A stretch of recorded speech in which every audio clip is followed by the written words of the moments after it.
Okay. Good day. What's good, everyone? This is Big CED from Industry Cosign. I have a special guest today.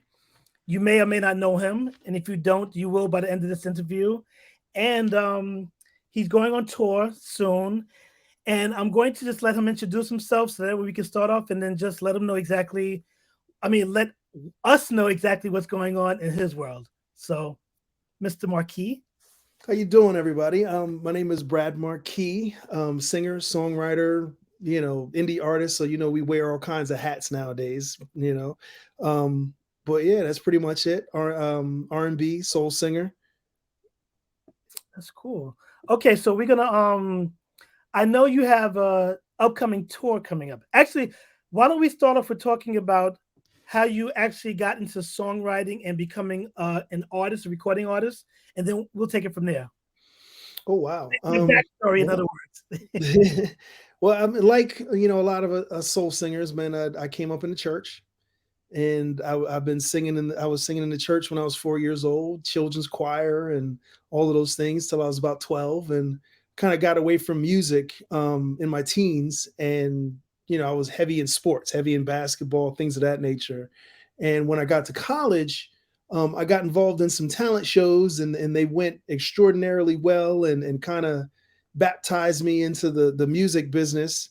Okay. And I started getting recruited by different camps and different individuals to be a part of groups and write songs and things of that nature. So that's kind of how my music career got started, and my songwriting got started. um, I used to, it's funny, when I was 17, 18, I used to take secular songs and write them and turn them into gospel songs. So I was in a little gospel group around a little neighborhood gospel group, and we would rehearse a couple times a week. And we didn't have it, but we didn't have the material. So I would take, like Brandy's, I think Brandy's first album was out at the time. I can't remember what it was called, but it was Brandy. So, but I would take that album, and a lot of songs that I loved on there, I would turn them into gospel songs. So we'd have stuff to practice and rehearse, you know. That's So cool. that's kind of how we got started doing that. What section of the country did you grow up in? Multiple sections. My elementary years were spent in New Jersey. My junior high school, college years were spent in Ohio. Okay. Yeah, my post college stuff was spent in New York. I'm from New York. I'm currently in Jersey, so we have a connection in that aspect. Okay, Um, what part of New York? I grew up in the Bronx. Okay, I grew up in the Bronx, spent like 8 years in Harlem, and okay, then I moved out to Jersey City, which is where I'm located now. So okay, okay. you know, Yeah, I've been all over Jersey. East Orange, Princeton, Trenton, Newark. I lived in Brooklyn. I lived in East Harlem, West Harlem. So so been all over the place. I have an idea of how your life has been as far as the areas you've lived in. So that's what influenced you to actually get into the arts in general. Well, I was born into it, but like I said, that college experience, the talent show that I got involved in, just because of how everything happened around it, Yeah. because it wasn't something I wanted to do, and it was something that my peers pushed me to do, Yeah. to the tune of, I was in the audience and they wanted me to sing, but I wouldn't sing. And so the end of the night came, and the host, they had set me up. They had the lighting people turn out all the lights in the venue and hit me with a spotlight in the crowd. Wow. And then it was the roar. It was like 500 people. That roar from the crowd was just deafening. And it was one of those sink or swim moments. Like, either you're gonna punk out, or you're gonna man up and you're gonna get on that stage and do what you do. So, needless to say, I did what I did, and it's been on ever since. It's always the reluctant ones that become successful. So that's a good. So I know you have a upcoming single coming out Hmm. and an upcoming tour, Hmm. and it focuses around the late great Sam Cooke. Absolutely. Now, Absolutely. before you announce the dates of the single being dropped and the tour, why Sam Cooke? Again, Sam Cooke found me. It's this. I don't know. Maybe he chose me or something. I don't know, but he found it. It found me. It wasn't anything I was looking for. I was coming off a acting residency, and I didn't want to stand in line and wait for the next performance. I didn't want to wait for somebody to hire me, and I decided I wanted to do a show, but I didn't know what show. And I'm sitting at a friend's house, and she gave me the book Dream Boogie, the autobiography of Sam Cooke. And I read it from cover to cover a couple of times, and fell in love and saw a lot of my journey in his story and a lot of my aspirations in his story. Started diving deep into his music, and then I realized I knew a lot of it already. Yeah, That my grandparents would play it. I just didn't know who I was listening to. yeah, And then from there, just we did the show, and the show went excellent. It was a sold out show, and white, black, Hispanic, old, young, everybody was in the house. I mean, it was crazy, to come and to see this. It was at the Triad Theater in Midtown, okay. and sold the theater out. And I've done that show countless times since, and it's evolved and grown ever since. And it went from a 5-piece band, or to now a 10-piece band. It went from me just singing his songs to now, it's not a musical, but it's a borderline musical. you know to now it's I tell his story. We immerse you in that period, that time period, the 50s and early 60s, and from our look to all the imagery around it. And it's just it's a 2-hour show now, and it's still a beautiful sight to see multi generations coming to enjoy it together. Okay. Well, I know that you have the upcoming single, "Blowing in the Wind," Yes, blowing in the wind. which is the cover of Bob Dylan, Sam Cooke. Yeah. Why is that the single that's upcoming? Why did you choose um that? Multi-layered. I mean, it's one of my favorite songs in the show to sing. Okay. I'll always have a good time with it. Audiences have a good time with it. um it's still unfortunately it's still relevant. Yeah. Unfortunately, it still speaks to the conditions that Black and Brown America are still experiencing, or just any oppressed you know uh, individual still experiencing to this day. Yeah. And it speaks to those conditions, and I think it's a song that we still need to hear. And it's an opportunity to uh, reintroduce Sam Cooke, reintroduce Bob Dylan. And it's an opportunity to just reimagine the music, that the wonderful music and message that they put out so many years ago. That's very true. And since we're still on the Sam Cooke train, you're going on the road, and I know the name of the tour is "The Music of Sam Cooke: A Change Is Going to Come," which Hmm. of course that's probably everyone's favorite Sam Cooke song, Absolutely. or if not favorite, at least it's one of the most memorable, Most known. Yeah. well-known songs. So, um, when does that tour start? Where are you going? And tell us everything about it. Currently, we start January 20th in Texas. The majority of the dates are in the South. They're Texas, Arkansas, and then we come up to Virginia, and we end in New York, Saratoga Springs, New York. That's just a winter run right now. It's about 10 shows. And hopefully we can continue to evolve the tour as we sell out venues, as the buzz gets around through individuals like you and and others. Hopefully others will want to bring it in, and continue to grow, you know uh continue to see what it's all about. Yeah, definitely. I mean, it definitely sounds like something that people should see, whether they know who Sam Cooke is or not, because his legacy is so great and his story. I mean, my mother definitely was a Sam Cooke fan, and Hmm. of course, I grew up in the '70s, so Mm. he was definitely still relevant, even though, Right. like, he had already passed. But his Right. music is so important that even today is still important. I mean, I remember listening to "Send Me" and "That's the Hmm. Sound of the Man Working on Hmm. the Chain." Chain gang, you send me, yeah. Yeah, I know that I'm familiar with it, and I know that he's one of the most influential. Not only is he influential in the songs he sang, but he also had his own label at a Mhm. time where that wasn't a thing for black artists.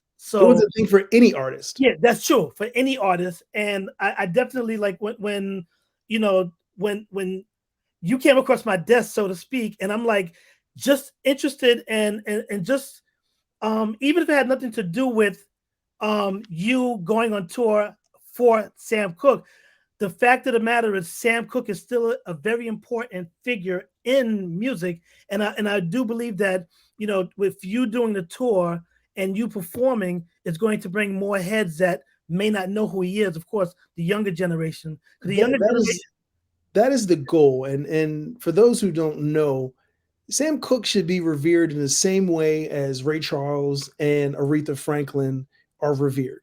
He preceded, yeah, predated Aretha Franklin. Aretha Franklin is Aretha Franklin, in some part because Sam Cooke was Sam Cooke. You yes, know, Ray Charles is Ray Charles, not because of Sam Cooke, but they both of them closely pioneered soul music. yeah, They came at around the same exact time, and they both transitioned from gospel to soul music in very similar ways. The reason that we don't uh, champion Sam Cooke in the way we do those other two is because he died unceremoniously at a very early age of 33. yes, And had he lived longer, I'm sure he would have done so much more than what he was able to accomplish in that 33 years, which was massive what he was able to accomplish in those 33 years. And we don't get Motown Berry Gordy without Sam Cooke. no, We not don't get we don't get Sean Puffy Combs and Bad Boy without Sam Cooke. not Like these things just do not exist in the way that they exist today because of the sacrifices and the entrepreneurial ingenuity he had in a time where no artist, let alone black, was doing what he was doing by owning his own publishing, owning his own record label, and producing songs and distributing music for for his peers. yes, Johnny Taylor, the Womack brothers, yeah. Valentino. I mean, it's the Valentinos at the time, but it's he predated um, like let's say Lou Rawls and Aretha Franklin. These were all his peers and folks that he was the ringleader of those groups. I would think that just the single "A Change Is Gonna Come" has been on so many soundtracks and so many. I mean, it's like there's always going to be a movie that's released. I think every year that's going to have It's gonna have that the in there, song right? in it or a Mhm. portion of the song in the actual Yes, movie. So yes, that's yes, how strong his influence is, and that's just one yes, song. yes. Um, outside of, and I don't want to prejudge and think that this is your favorite song, but what would you consider your favorite Sam Cooke? Actually, two-part question. What is your favorite Sam Cooke song, and which song do you uh, what song do you like performing the most? If it's not the same song, It is the same song. It's Ease My Troubling Mind. okay, You know what? Let me take that back. I think let me take that back. Nothing Can Change This Love is one of my favorite songs. okay, My favorite one to perform is Ease My Troubling Mind. okay. And we tend to, I don't know, Ease My Troubling Mind. The spirit always descends on that one. Whatever's in whatever energy's in the room, whatever atmosphere, man. After we done singing that song, everybody in the house in tears. you know. That's definitely a good influence. Now this is I have this thing because I grew up on R&B even though I've been involved in hip hop. Okay. But I always tell people that the biggest difference in artists from the 60s, 70s, even the 80s compared to artists now, when it comes to recording artists, I should say, is that the soul of a song, the soul of a singer. Like I consider Sam Cooke a soul singer. The When he blues and the sang, rhythm. you felt you felt his pain, you felt his Mhm. love, you felt his hurt. Whatever it is that he's singing, you felt it. The Marvin Gaye's, the Mhm. Aretha Franklin's, like Donny Hathaway. Donny Hathaway. But it's like nowadays we have good singers, but not soul singers. Why do you think that is? If you agree with me, because you may not agree with me, because like I said, that's just my opinion as far No, as I agree with you. okay. No, I agree with you. Um, why do I think that is? Um, I can't say it's whole. I mean, there's a lot of music in the world. We're not privy to the access of it all like we used to be.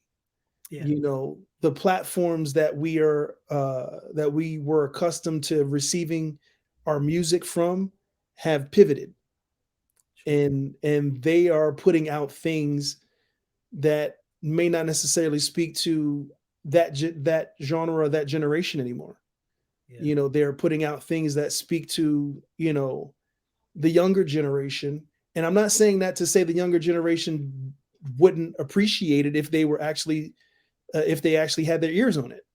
yeah, Because I perform in these venues with 8-year-olds, 16-year-olds, 21, 25-year-olds, and they absolutely love live music. They absolutely love soul music or the soul in music. So to say that they wouldn't appreciate it or they don't want it, I don't agree with it. They're just not being presented. It's not being presented to them. yeah. That's You know, yeah, and for I do believe it's out there. Unfortunately, as it's been in every generation, there are folks who set the trend and the folks who follow the trend. true. And I feel like a lot of the things that are being distributed right now are from folks who are following trends. That's true. And those are ones who are creating the trend. Those they still have, even I don't care what genre, house music, R&B, soul, reggaeton, whatever it is, the ones who are setting the trend still has soul in it. That's true. It's the ones who follow the trend or try and piggyback off of it for non genuine reasons. That music is transparent, performances are transparent. You can hear a person's soul, you can see a person's soul when they're on that stage or through the music. And some folks want rhythm, some folks want blues, some Yeah, folks just want to dance, some folks want to feel something. And whoever the gatekeepers are or distributing this music have decided that they just want to put out music that caters to one specific genre of people. that's true. If you could, if let's say we're going into the future, and Hmm. if there's another artist that you'd like to have a similar run with like Sam Cooke, who would it be, or have you given thought to who you might be able to do as far as another tour that would honor? Not to say that you would do one or you have Right, any plans to do one, right. but if there's an alternative, who would that artist be and why? I I don't think I would. This is a special passion project, so I don't foresee myself, doing it again. Gotcha. But if I did, it would be Gerald Levert. Wow. I wouldn't have expected that. Yeah, that's why I would do it. And he had, I mean, of course he got it from his father, but that voice and everything about the musical abilities, should have that whole family actually. But yeah, that's a great choice. I mean, I Yeah. definitely wouldn't have pictured anyone saying the Gerald Levert, but I mean, And he deserves it. He needs it. yeah, I think he's another one who should not be forgotten. yeah, And just because he never had that platinum record, he was always you know striving for that platinum record. yeah, He got a ton of golds. He got a ton of golds. And I know, I used to work with people in his camp, and I never got an opportunity to meet him directly, but I met all the people who were responsible for his songwriting. Well, not all the people, but a lot of the people who were responsible for yeah. the music that he sung. And the story was always the fight to get Gerald a platinum hit, and he wasn't able to accomplish that in life. And but I do believe his story should be told, and I do believe his music should still be sung and still be at the forefront of our minds, because they call him the big teddy bear. You know what I mean? He did it. That's true. So I know I don't have too much time with you, but I also want to know what future plans are coming up for you. What's coming up, or what would you like to do in the near future? Well, twofold. I want to grow this tour. I want to grow the visibility of Sam Cooke. Hopefully, maybe getting my Usher style Vegas residency. Or getting the ultimate end game goal for me is Broadway. Getting this on Broadway, a la Michael Jackson. And have a big old production musical style thing for Sam Cooke. That would be ideal. And as far as I'm concerned, I want to take the lessons that I've learned performing this show over the last 3 or 4 years, musically and otherwise, and translate it to my own personal stuff. Okay. And make sure my own personal music moving forward is on the same level as what I've been able to accomplish with Sam Cooke. Okay. Have you ever met any of his family members or anybody that's been associated with the family? Um, I wanted the Carla Cook. I've actually seen her perform a couple of times. Um, but no, that's about it. But I know individuals who uh, are best friends with a lot of his family members. Okay. And they've been able. My uncle Norwood Young, he used to sing for Pieces of a Dream. Um, he's very tight with certain members of the family, and he's already talked about me amongst to them, things of that nature. And we have a meeting coming up with the estate in a few weeks that I'm extremely excited about. And so hopefully they see value in a partnership and Yeah. give us their official digital blessing, and we can really take this thing to the next level. Well, good luck with that. I'm sending a prayer for you to get Thank that you. done as well. As an independent artist, like I know that everyone has a different journey, everyone has different goals. What is your goal as an independent artist? Just in general, because like I said, I know it's kind of like a loaded question because like I think a lot of independent artists, of course, wants that mainstream success, but at the same time, some don't, or some with a combination, or it's different for different people. Because like I said, I came up in the music game as well because I'm a former singer, producer, so Okay. I do know that people have that. It's such a wide range. What is your goal as an independent artist? Um, I don't know, man. Do you even have Be a legend is the one? first thing that keeps coming through my head. And I know that's a lofty goal, and I don't know where I was just last time I was asked that question. Like I said, the first thought that said I want to be a legend, but I don't even know what that means. It's just. But what I do know is I want to be remembered. I want to have a positive impact and positive influence on the music industry and anybody who I've encountered or will encounter along the way. I've given up the I want to be here or I want to be there. Yeah.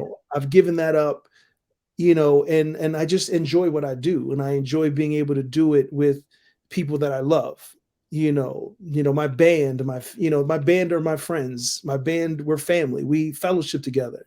We go to church together. We have holidays together. They just happen to be some uber talented people, but we do life together.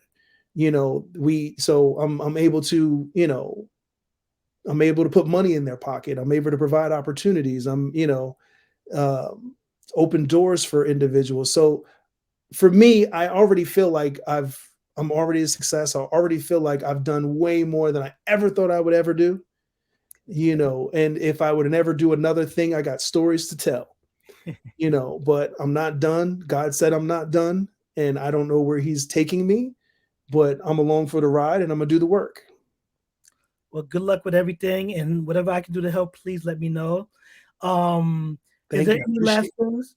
Is there any other things or any last things you'd like to say before this is over?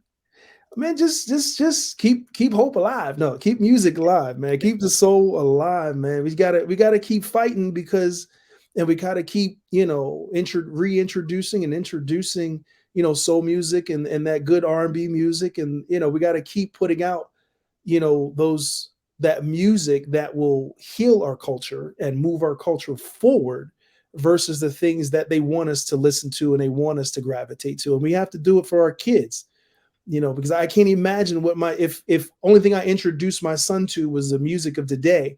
I can't imagine if he decided to do music, what he would produce in the music of tomorrow. Yeah. If I didn't introduce him to Aretha Franklin or Marvin Gaye or Donny Hathaway or Jodeci or Mary J., if I didn't introduce him to these people and all he heard was what was being, pushed to the youth today, what would he produce for tomorrow? Scary. No.